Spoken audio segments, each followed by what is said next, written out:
So I've foraged over there, all in this lower area. This time a year ago, my hand was broken, so I wasn't really a good ladder fuel clearer. But you see how at least up to 6, 7, 8 feet, a lot of this forest, at least the dead, is all cleared out like that.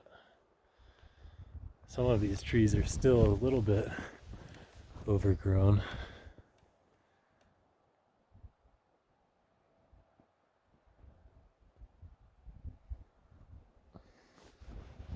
Like this cluster of baby trees.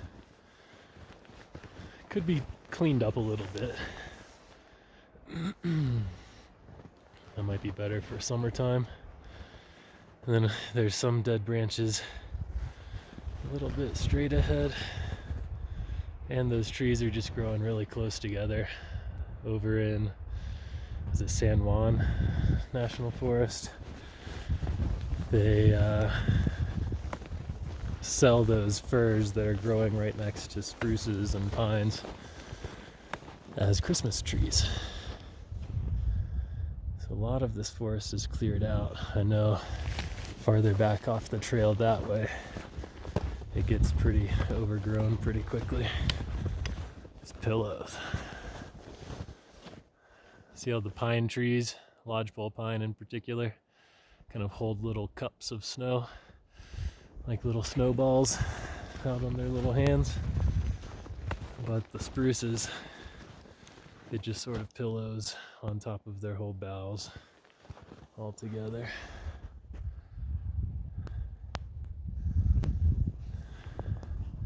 And this pine right here is largely dead, down to like 15 feet, but it's still healthy, still alive. That kind of branch, that size branch, is better for a chainsaw than a hatchet. It can be done. It can honestly just probably be broken off, but to lop it off cleanly, a saw is what would do the trick on this lower branch. I think we might just go off that way. I didn't bring any poles, so I'm gonna have to do the snowshoer march, snowshoer shuffle. And I think we'll just crush the branches up. All of this tree's got ladder fuels. Some of these are cleared up back there. All of this is ladder fuels. It's cool. It's got the goat's beard growing on it.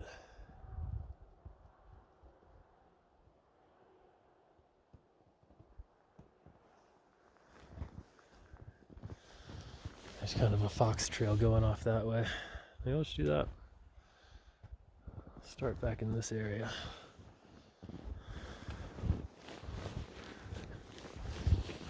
The snowshoer march. His knees and toes nice and high. And kind of like a heel toe, a side-by-side heel toe. And the heel toe is also using the pressure of the snow. I know I'm following a trail here. I don't know if it's a ski trail or a hiker trail or a fox trail. Usually if you can find the fox trail through the fresh snow, that's your best way out, or at least through the forest. So the foxes always follow the easiest path.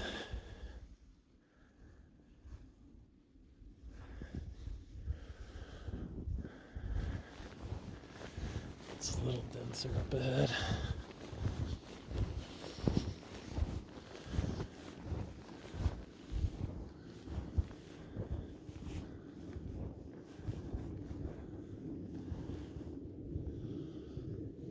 Like all of this can go. And we'll start right here. We'll just see what we get.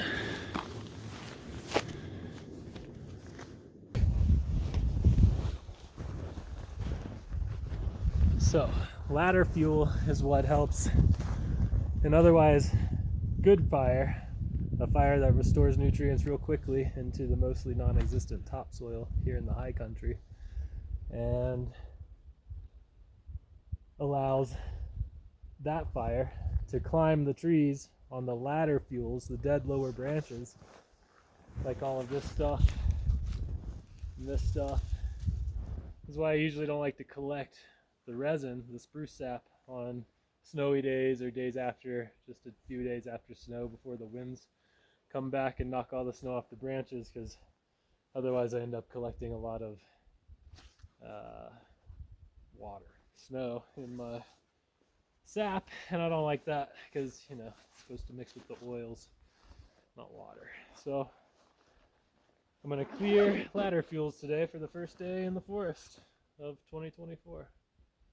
Already the second half of February. And it's nice to be back. Gets me a little excited about this springtime of collecting.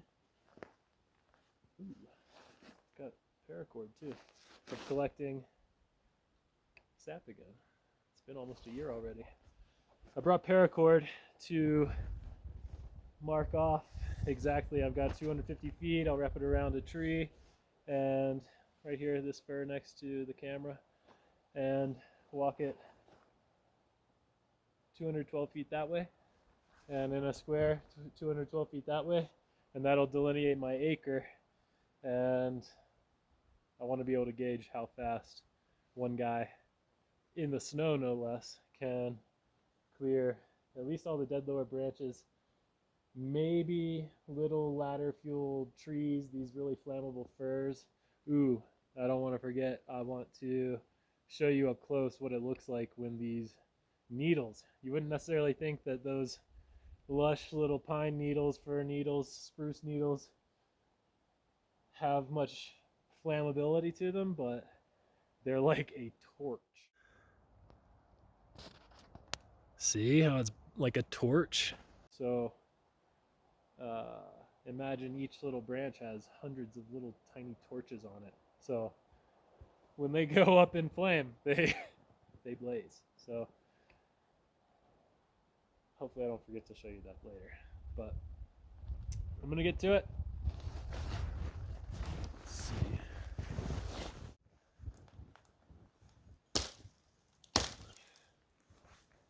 A lot of times, the back of the hammer, as long as you're sure the branch isn't gonna make the hatchet bounce back at you, or you have your head back so that if it does, it doesn't whack you at the sharp side. A lot of times it's better to just hammer off the branches than to slice them off.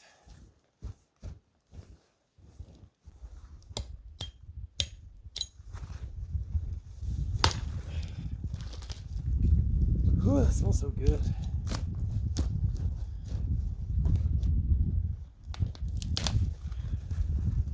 See, that was just the dead under part of an otherwise live branch. It might be hanging down a little too low to leave behind, but crush these up. I've done this before extensively down there, and I've come back in the summertime or the melted season, and you don't even see these anywhere. So that's why I know that this isn't like making a mess, especially after a few more months of snow piling up on top. It all melts out by spring, and hopefully is already getting inoculated with fungus mycelium.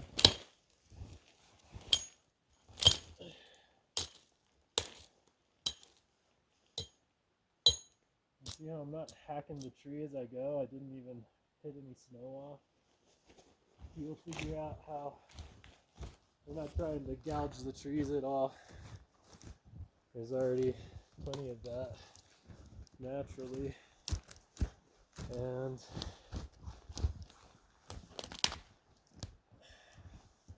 that way our work is nice and clean.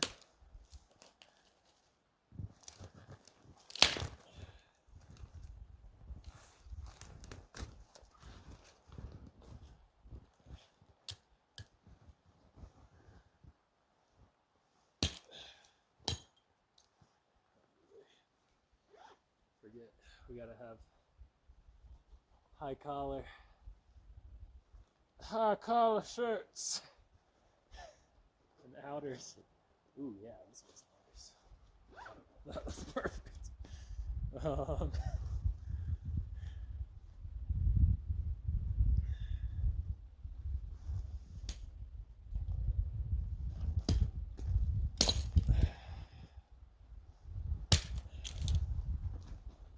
Some people might insist upon wearing safety glasses.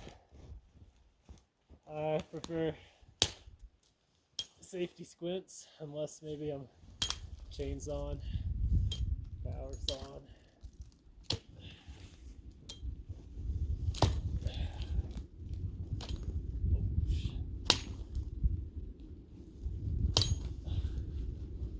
Some of these are really pretty.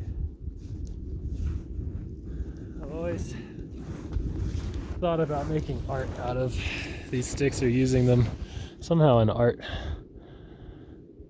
because those beetles have eaten underneath the bark of all these dead branches. And these really intricate markings. I think with the right artistic approach could be turned into really nice something. I don't know what. Oh yeah, I did try to add them to my mushroom artwork. The Amanita spore print on the white spore print on brown paper, and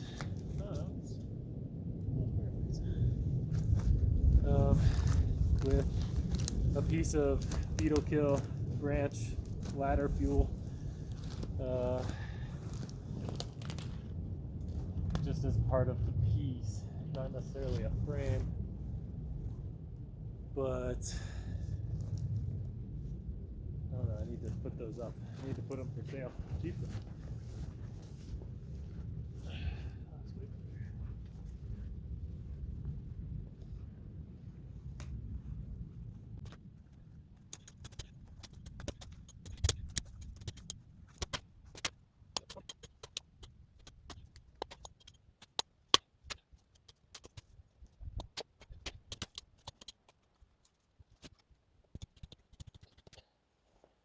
See, I don't think it's worth it to do the little furs in the winter time.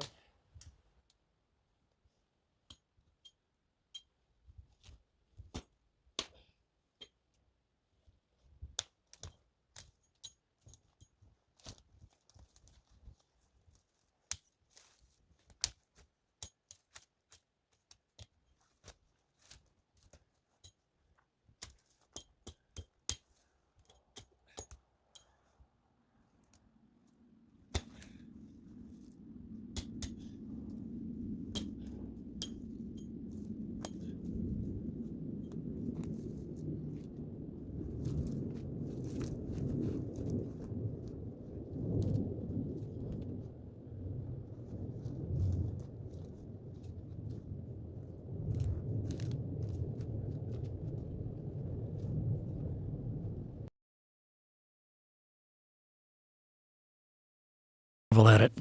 At the same time, ask yourself, would you do that? I don't think so.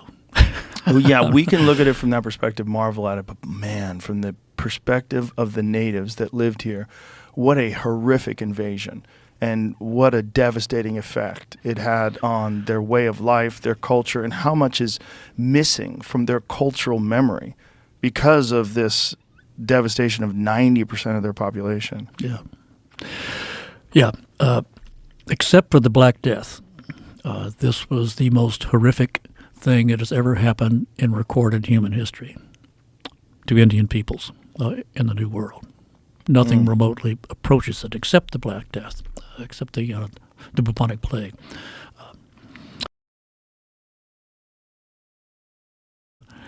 We require in this particular time. So, for instance, after the Civil War, this country is trying to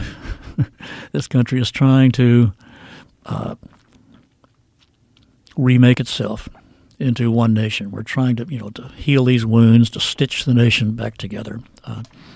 We need stories about what we have in common, whether you live in South Carolina or whether you live in Pennsylvania, right? What do we have in common? Well, one thing we have in common is we're conquering the West, right? We're doing this together, right? All Americans, we're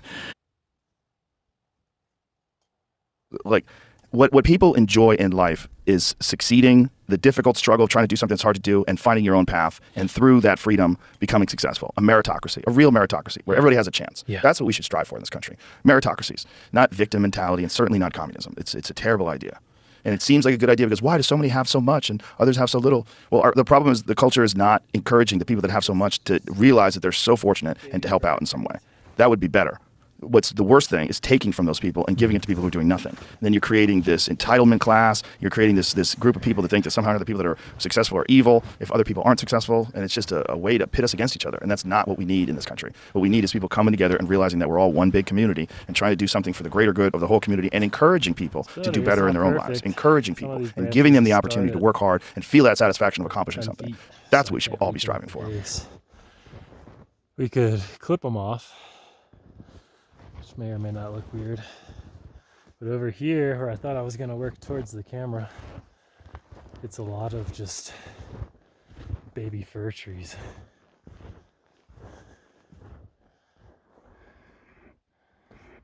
So let's see. Good workout for those glutes.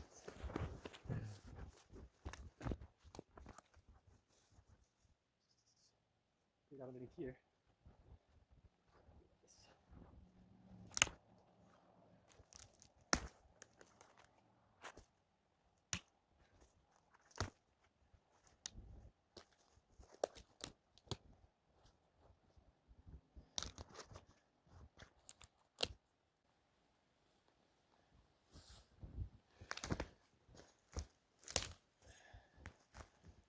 Yeah, be just as careful stomping as when you're chopping, that you don't get shrapnel blowing back in your eyeballs. That sucks. Well, that'll stop your day, or at least 15 minutes.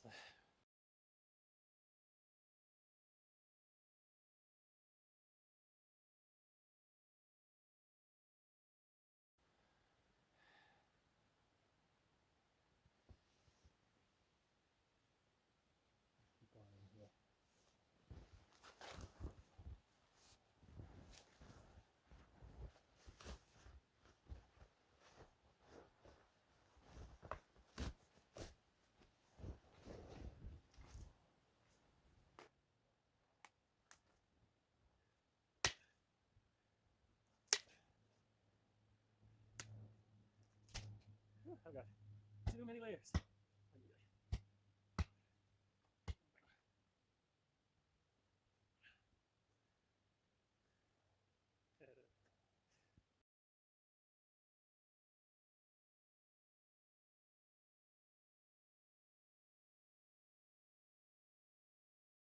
For a windy day, I wouldn't really even need anything but a t-shirt and some glasses and a hat to keep my little bald head from getting poked by all the branches. And I'm golden. Fir trees. And that'd be so much easier to just come back within the summertime and chainsaw. Makes way more sense. Buzz them down at the bottom. Chop and drop, baby.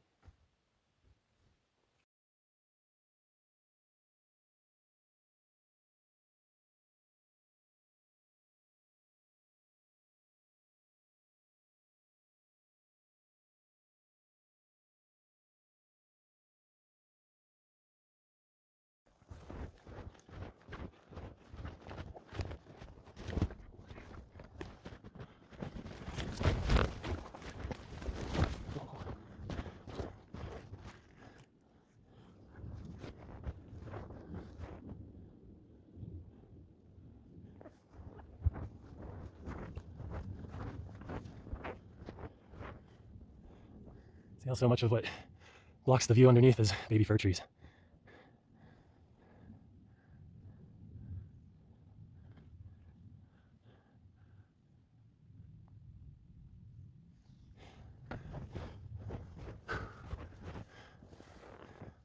See if I can do anything to open up this next little bit.